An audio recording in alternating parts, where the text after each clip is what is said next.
esposa, gracias por esas palabras. De verdad significan mucho.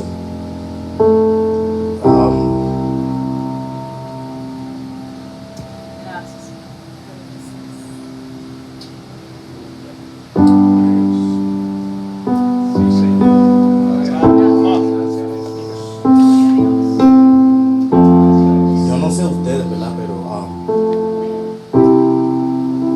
esta es mi forma de pensar. Pensando yo acá.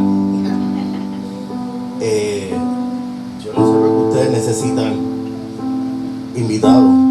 Porque esta niña aquí me ministró de una manera. Amén, aleluya, yes. Que el Señor te bendiga. Yes. Que mantenga esa humildad, esa sencillez, esa conexión que tú tienes con el Señor. Santo Dios. Yo te escuchaba adorar y uno de mis primeros pastores en mi vida, Pastor Rocky Álvarez, decía que él conoció al Señor a los 11 años. El día que él dijo eso, a lo mejor va a sonar un poquito fuerte, pero se van a acostumbrar. El día que él dijo eso, yo sentí envidia. Mi pasado no fue un pasado muy bonito, pero cuando él dijo que conoció al Señor a los 11 años, yo dije, yo hubiese querido eso. No las cosas que me pasaron, pero si las cosas que me pasaron no hubiesen pasado, yo no estuviera aquí. Pero hoy en día yo quisiera que ustedes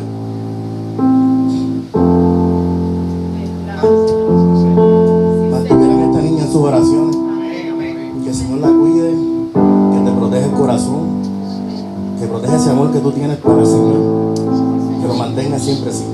El Señor primero, los muchachos que vengan después. Eso no es así. El pastor no apoya. Ellos van a venir, tranquilo. Esto te lo aseguro, ellos van a venir. Porque van a ponernos serio. Ya me están mirando. Me están regañando. Bueno, en la noche de hoy yo quería hablarles a ustedes sobre Pedro. No tú. Pedro, no los discípulos de Jesús.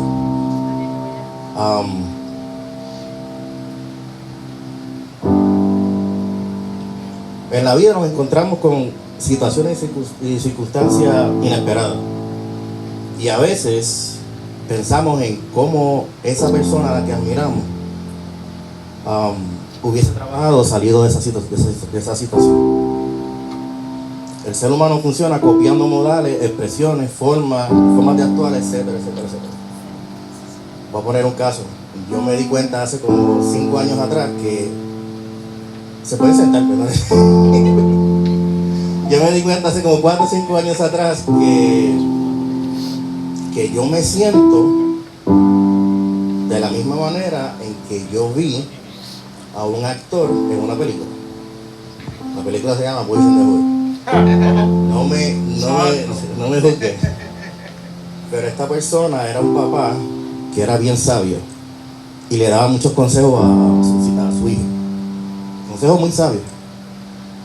Y el día que yo vi ese personaje en esa película, algo dijo en mí: quiero ser como ese papá. Y actually trato de ser como ese papá, pero no de esa manera, o sea, con la sabiduría que el Señor me está dando y que me está llevando poco a poco. Espero, ¿verdad?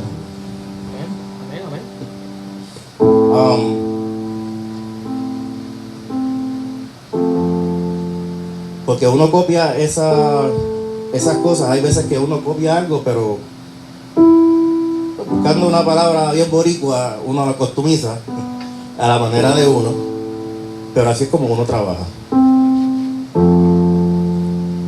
Hoy yo quiero hablarles de, como les dije, de Pedro, pero no quiero decirle el apóstol Pedro o el discípulo Pedro, porque normalmente cada vez que le atribuimos un título al nombre de una persona, lo vemos como que bien alto, lo vemos como que inalcanzable. Quiero hablarles de Pedro.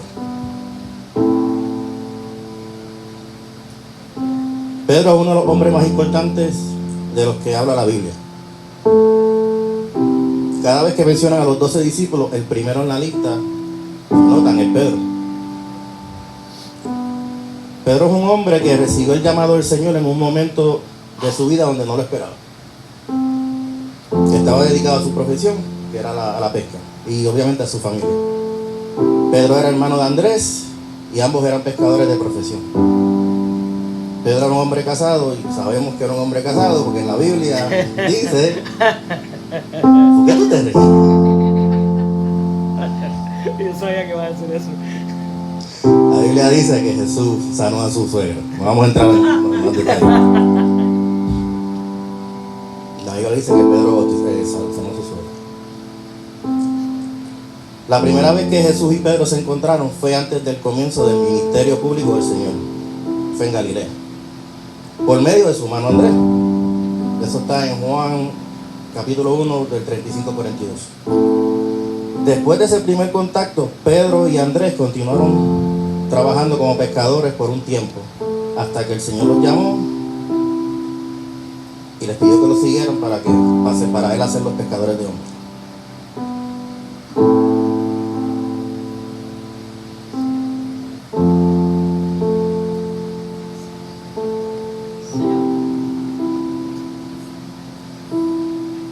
Pedro fue un hombre que caminó sobre el agua hacia Cristo. Pedro fue uno de los hombres más cercanos a Jesús. Pedro fue un hombre que recibió mucha revelación de Jesucristo y fue uno de los líderes de los apóstoles. Pedro fue el único discípulo que se negó a Jesús cuando le estaba lavando los pies. Pero cuando el Señor le explicó la importancia de por qué tenía que lavarle los pies, le pidió que lo bañara.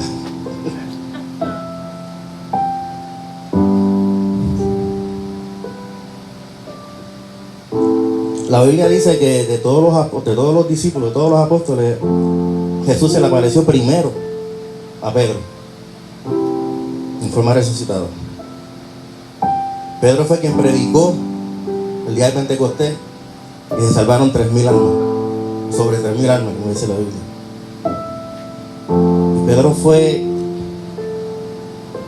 fue un hombre que tenía tanta y tanta unción de Dios que la Biblia dice que él caminaba y los enfermos se sanaban con su sombra.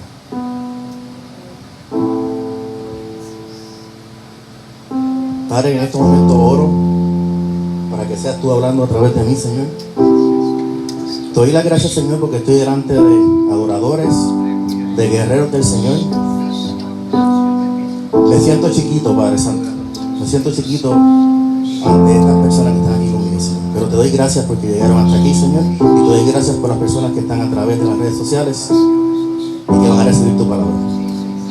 Y ayúdame, Señor, a que seas tú el que hable a través de mí. Pasa carbón encendido por mis labios, Señor. Y sé tú, Padre Santo, el que hable. En nombre de Jesús, amén.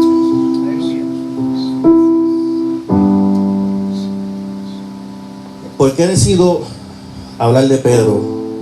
Es porque, como ya les dije, todos esos atributos que tiene Pedro, podemos pensar que Pedro era una persona acá, tú sabes, que era...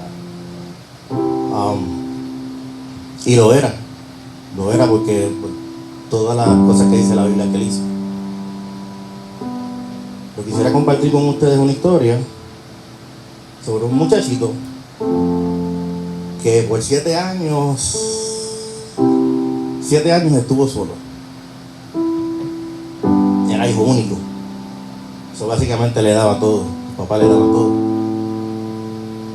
A los 7 años, bueno, a los 6 años, la mamá menciona que otro venía a invadir el reino que él tenía. Pero este muchacho, cuando recibe la noticia, hace un party. Él solo, ¿verdad? Porque sus papás estaban allá, ¿verdad? Y él hizo un party, él estaba esperando porque el hermanito naciera. Su hermanito nace y él básicamente lo adopta. My brother's keeper.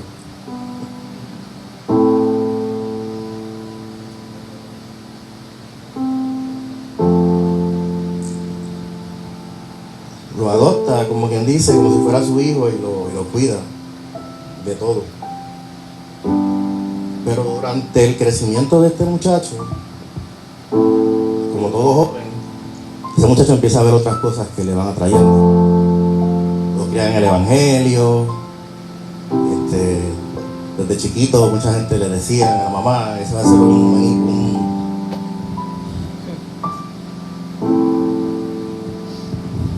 eso va a ser un evangelista. Y la mamá pues lo cuidaba y lo trataba. Pasaron cosas entre el matrimonio de los papás de ese niño. Y ellos se separan, se divorcian. Este niño empieza a ver otras cosas que nunca había visto. Muchas cosas que hay veces que uno piensa que los niños no están viendo, no están escuchando, cuando realmente no.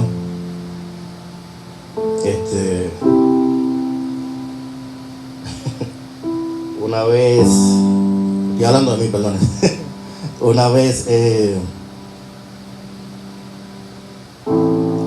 yo entro a mi casa con mi hermanito. Mi hermanito tenía como unos 6 años. Y cuando entramos, abrimos así la puerta. Nosotros vemos, bueno, mi mamá estaba detrás de mí. Yo veo a mi mamá brincando. Había fuego en el mismo medio de la sala. Y yo veo a mi mamá brincando por encima del fuego, de un lado para otro. Y hay otra señora más, a mí nunca me cayó bien, no sé por qué. Y ella estaba ahí hablando y diciendo unas cosas, unas vainas, y yo me quedé así, yo iba para atrás y sacar.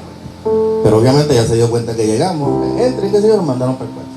Con el tiempo yo me enteré, obviamente, que en casa se estaban haciendo cosas que no se debían. Yo fui testigo de eso. Y eso me impresionó y se me quedó aquí. Yo siempre he sido bien curioso. Entonces, con el tiempo yo empecé a averiguar qué eran esas cosas, qué significaba eso. Por mi cuenta y como niño, ¿verdad? Eso por ahora mismo me tiré también yo. 12, 13 años yo estaba experimentando con brujería y cosas así. A los 14 años probé la cocaína por primera vez. Y me enamoré. Lamentablemente. Seguía mi vida normal. Yo era atleta. Llegué a la high school.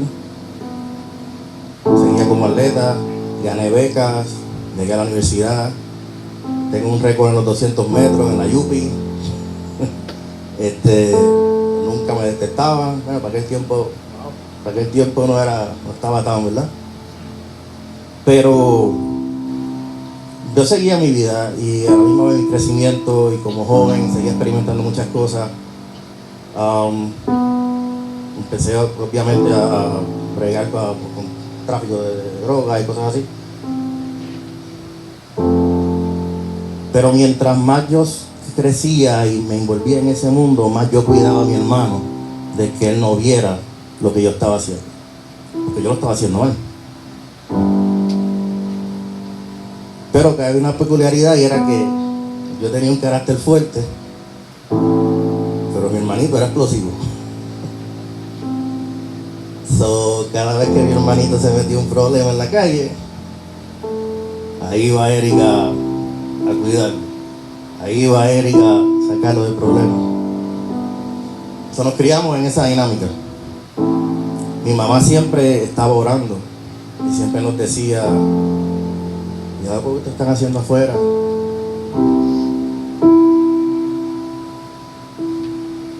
Mi mamá siempre me decía que me dejaba notitas en la cama o en la cartera. Me escribía salmos.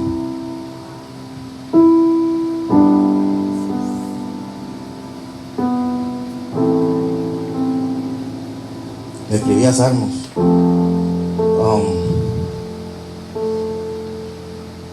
Y yo me recuerdo que yo siempre pensaba, había algo que ella me escribía.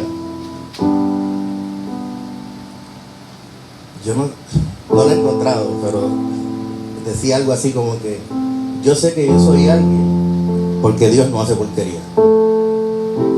Y a mí eso se me quedó aquí. Yo sé que yo soy alguien porque Dios no hace porquería.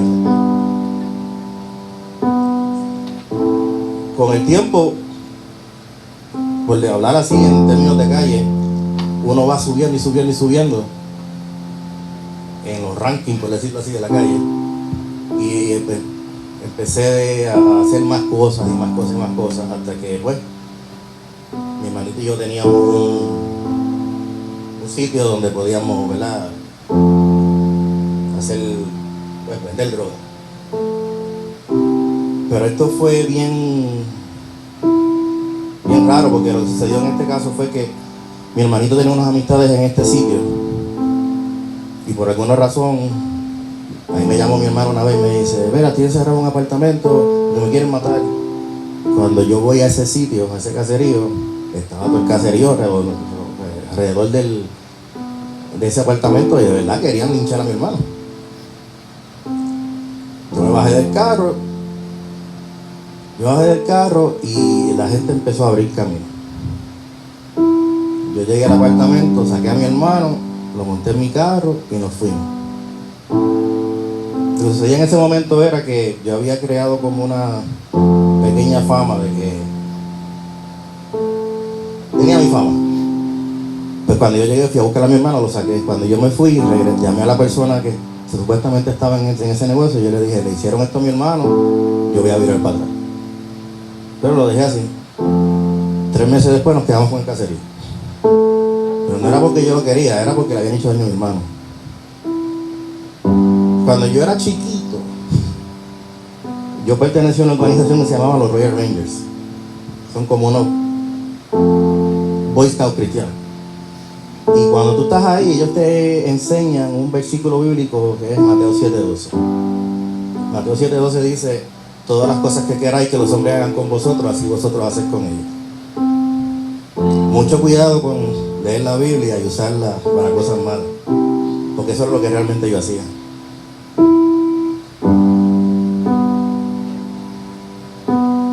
Yo me lo aprendí y lo utilicé a mi manera, lo costumicé a mi manera.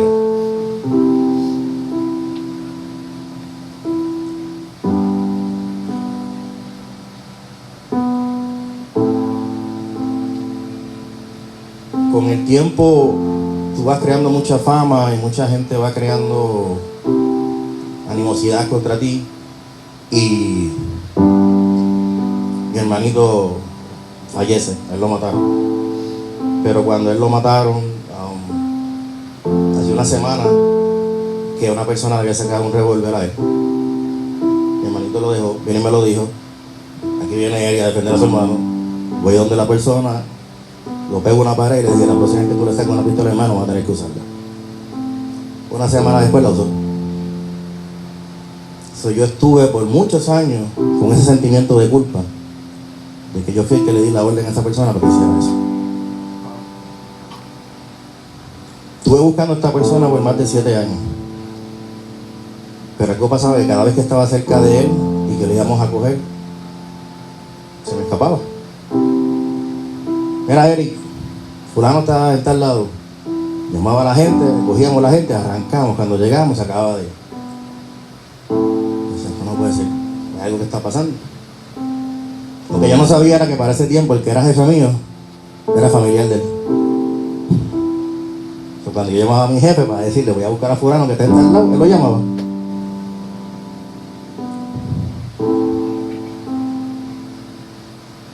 Alguien me hizo un comentario una vez y yo dije: ¿sabes qué? Yo no voy a llamar, yo no voy a reportar hoy.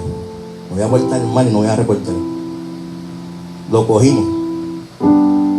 ¿Sabes lo que pasó?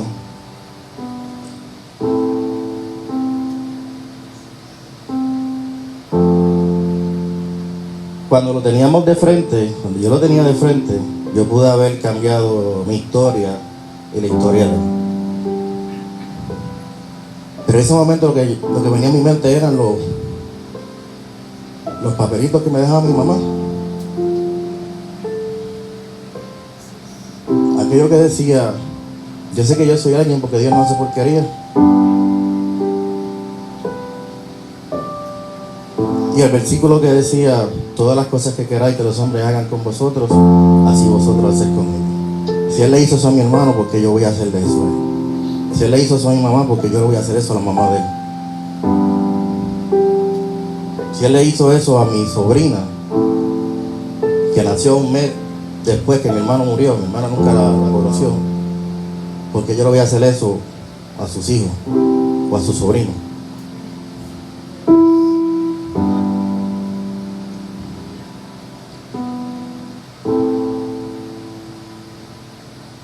Lo llevamos al cuartel. No caminaba derecho, pero lo llevamos al cuartel.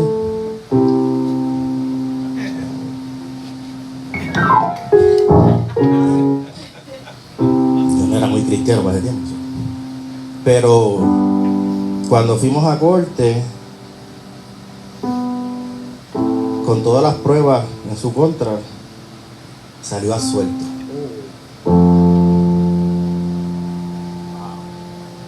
Yo le cuestioné al Señor tantas cosas.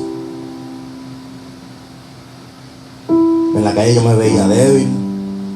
En la calle yo me veía como no vale nada. Seguimos así.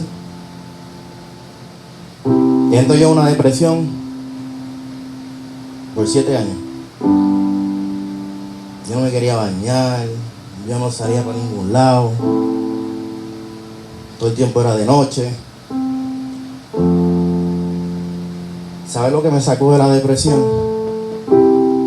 La comedia. Tenía amistades que todavía, ¿verdad?, me aguantaban las payasadas que yo hacía. Y tenía 2 que siempre iban a mi casa. Una era Marilis Álvarez y la otra es Joe Peña. Ese Joe era uno que yo le decía a mi mamá, Joe será amigable. Porque es que no me soltaba, iba a casa y se metía en mi casa, levántate, vamos, y me abrían las ventanas. Y un día me dijo, vamos a un stand-up comedy. No, vamos a una actividad en la Yupi. Y fuimos a la Universidad de Puerto Rico, a la Yupi, y había un stand-up comedian allí. Y lo que me sorprendió de él, me llamó la atención de él, es que nunca habló malo durante todo su stand-up comedy. Nunca. Y me cayó bien. Me acordó de esos comediantes de antaño, old school. Me gustó. Y tenía un CD, un DVD allí, y yo lo compré. Se llama JR. Mi hermano, donde quiera que está, gracias a él yo salí de la depresión. Porque a través de la comedia, él me llevó un mensaje del Señor. A través de un mensaje que él dio ese día, yo me di cuenta que Jesús era mi amigo. Y yo dije, hay esperanza. So salí de esa depresión. Pero seguía haciendo cosas malas. Seguía traficando y haciendo lo que hacía. Caigo preso por poco tiempo, pero mientras estaba allí, yo me arrodillé en el Señor porque mis cargos eran grandes. Me arrodillé ese día y yo le dije al Señor, Señor, si tú me sacas de esto, yo me quito. Yo me quito. Estoy hablando que me cogieron con un montón de cosas encima. Cuando vamos al juicio, yo no entendí lo que pasó. Porque está todo ahí. Y hablan con los oficiales que me agarraron, hablan con el fiscal, después se levanta, dijo, y el abogado me miró y me hizo, ok. La gente se va, yo dije, ¿qué pasó? Y me dice, vamos, estás libre. Yo, ¿pero qué fue lo que pasó? Sigue caminando. El caso no encontraron causa. ¿Por qué? Porque lo que decía un policía no combinaba con lo que decía el otro. Oh, wow. So, por el tecnicismo se cayó el caso. Yo se lo pedí. Mira lo ingrato que soy, que esa misma noche amanecí yo con una nota que me olvidó lo que le pedí al Señor la noche anterior. Ingrato. así somos. Tomo la decisión varios años después de venir aquí a Estados Unidos. Y cuando llego a Estados Unidos, yo digo, yo voy para Estados Unidos porque la única manera que yo me salgo de todo esto, traté de salir de ese revuelo de la droga por mucho tiempo, era saliéndome de la isla. Porque donde quiera que yo me trataba de salir, me iba para Mayagüez, o me iba para Aguada, o me iba, allí me encontraba alguien. Demasiado chiquita la isla. ¿Por qué no fuiste a Monza? No podía.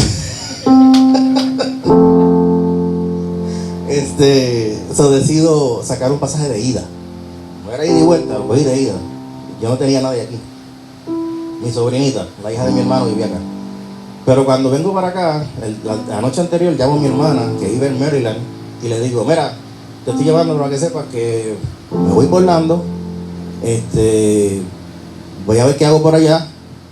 ¿Sabes? Mami está sola. Ella me dice, ¿cuándo es que tú vas por Orlando? Y yo le dije, mañana salgo. Me dice, pues qué bueno, pues ya acabo de comprar una casa. Wow.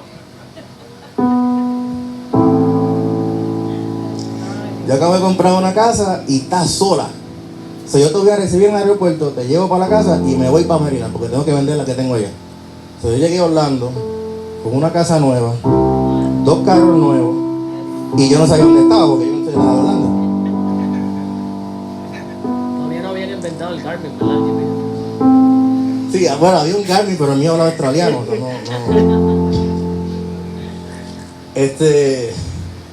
Pues yo llego aquí y yo dije, wow, llegué montado, dije yo. ¿Qué es lo que uno piensa cuando llega aquí? Está todo montado, uno viene con chavo, vamos a volver a la misma vacilón. No duró mucho, porque cuando llegué aquí yo vine con una mentalidad de cambiar, pero no sabía qué necesitaba para cambiar. En una noche mi sobrinita era danzora en una iglesia de Casa del Alfarero, y me invita al servicio para que la vea ella danzando. Yo llegué, la vi a ella danzando y lo único que pensaba era mi hermanito. Si él la pudiera ver, wow, qué bella se ve. Y empecé de vez en cuando, iba a la iglesia a acompañar a mi sobrino. Ahí conocí a mi esposo.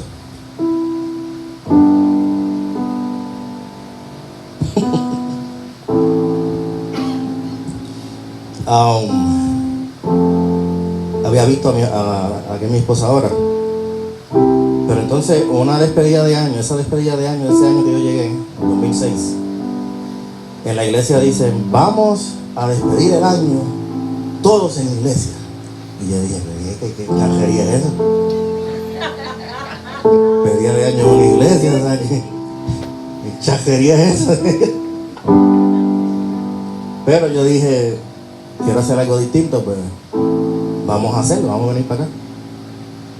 Durante el servicio de despedida de año, el pastor dice, estamos pasando unos papeles. Anoten ahí lo que usted quiere que el Señor les dé. Yo acabo de llegar, entonces yo escribí, traer a mi hija, conocer la mujer que tú tienes para mí. Esas fueron las palabras que yo escribí, la mujer que tú tienes para mí. Y traerla a mi mamá. Yo no quería dejarla sola allá, tenía miedo de dejarla a mi mamá en Puerto Rico.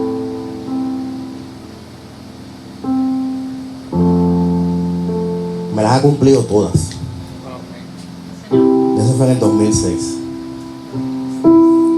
Para decirle más, esa noche yo salí de la iglesia y cuando iba para allá, para el International Drive, a celebrar la despedida de año, me llama mi sobrina y me dice, vente para acá que estamos acá nosotros.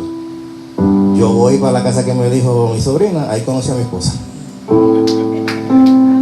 Eso fue ahí, ¿sabes? El Señor me dijo, toma. Pero yo sé que me la dio porque me velara, porque yo era muy... A través de mi esposa es que yo me encarrilo un poco más hacia el Señor, porque mi esposa es, ¿sabes? Ella es bien temerosa del Señor.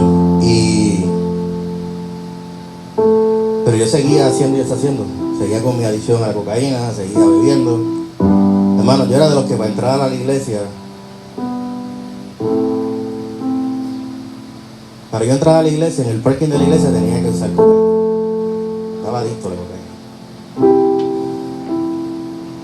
Pero en esa iglesia Casa del Alfarero, me recibieron unos líderes, y yo digo que son los líderes que yo necesitaba en ese momento. Estuve allí desde el 2007 hasta el 2013. Me pelaron, me guayaron, sacaron filo. Después el Señor nos mueve y nos lleva a Centro Cristiano Restauración. Ahí el Señor me enseña otra cara de lo que es su reino. Porque mientras yo estaba en Casa del Alfarero, en el 2010 fue que yo vine a entregar mi vida.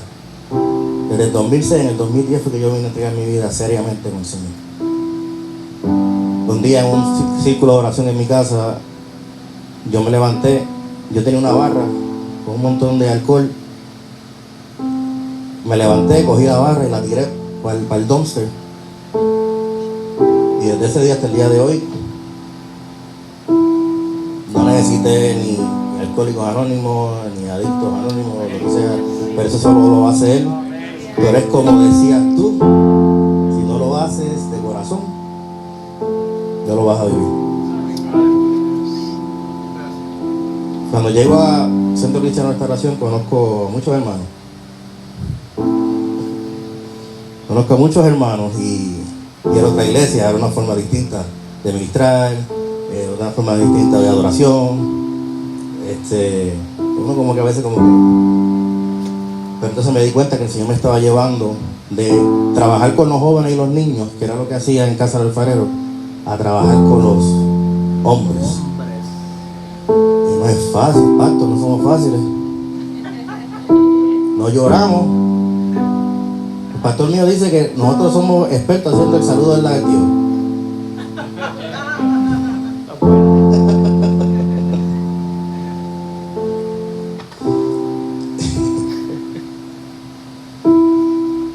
Pero como les digo, cuando estoy en la iglesia Centro Cristiano de Restauración, aprendo a trabajar con los hombres, pero lo primero que aprendí fue a trabajar conmigo mismo. Cuando yo llegué a los caminos del Señor, lo que quería era servir.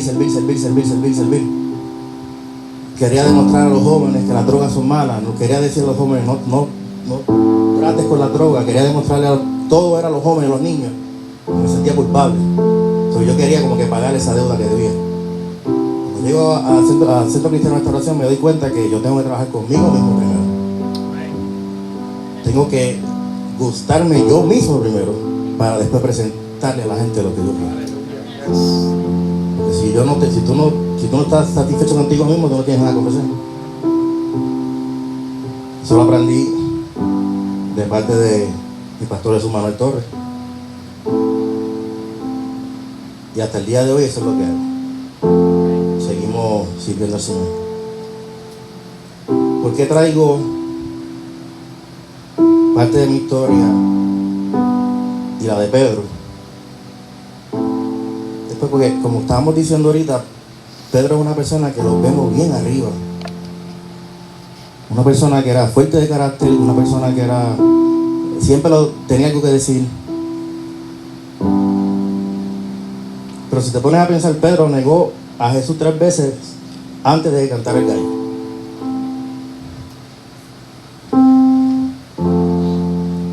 Pero hace unas cuantas horas le había dicho que lo amaba.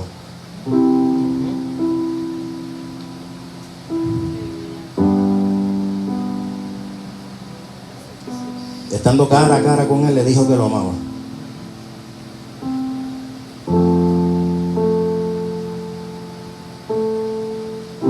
Jesús murió y ahora, después de haberle conocido y saber con quién estuvo caminando por 3 años y medio, Pedro dejó el ministerio y se quitó, colgó los guantes, porque se fue a pescar. Y como líder que es, se le fueron 2 o 3 detrás y se fueron a pescar.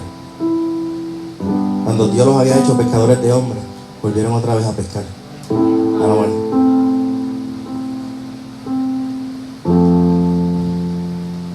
¿Recuerdan que les mencioné que Pedro caminó sobre el agua? usted lee en la Biblia donde dice esa parte que Pedro caminó sobre el agua,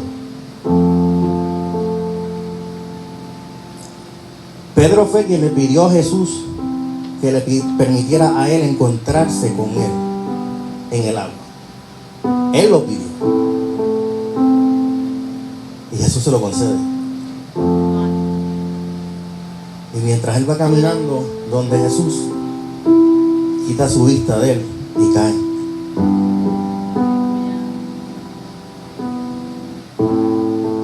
A lo mejor soy yo, pero pensando yo acá, ¿a ustedes no les ha pasado que cuando están en una situación les piden al Señor y le piden y le piden y le piden y le piden y el Señor te lo concede? Y cuando te lo concede, ¡pum!, te escopota. ¿Por qué? Quitamos la vista del Señor.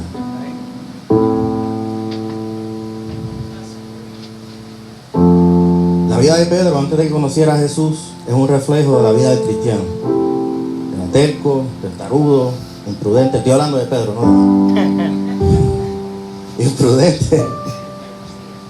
El que opinaba de todo y creía saber de más. Caminó con el maestro lo amaba, hizo milagros, Dios lo usaba poderosamente, sus hermanos en Cristo lo respetaban. Sin embargo, cuando analizamos su vida antes de conocer a Jesús, vemos que era un hombre que necesitaba ser transformado por el Señor, como tú y como yo. Yo no me quiero comparar con Pedro, pero lo que les quiero tratar de decir es que nos podemos caer, pero lo maravilloso de servirle al Señor es que cuando tú te levantas después de haberte caído, el Señor te utiliza con más poder. No es que te acostumbres a estar cayéndote a cada rato, pero si te caes, levántate, no te quedes, no te arrastres, porque cuando el Señor te levante, te va a utilizar poderosamente. Lo que tienes que fijar tu mirada en Él, en la fe.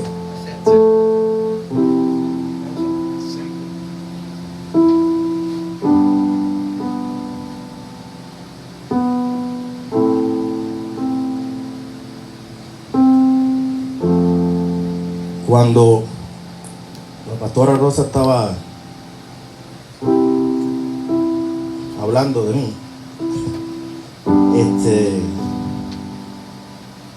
me traíste a la mente un versículo que cuando yo tenía como 9 o 10 años, una profeta fue a la iglesia que nosotros llamamos en Puerto Rico y me dio una tarjetita y me decía: lee esto, porque el Señor te va a utilizar.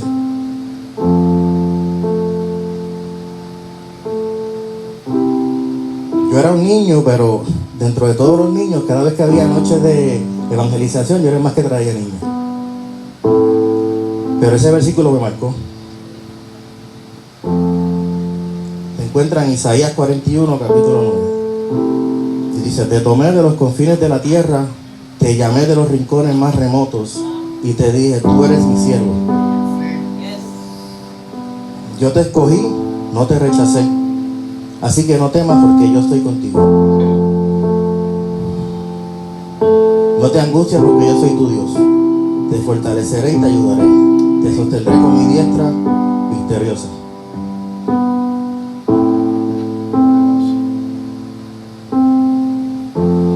Gracias, porque tú y tu hija me ministraron. Yo tenía que venir aquí.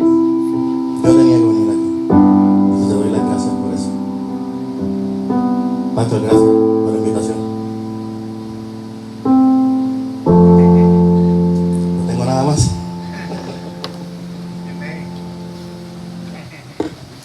Vamos a darle un fuerte aplauso al Señor.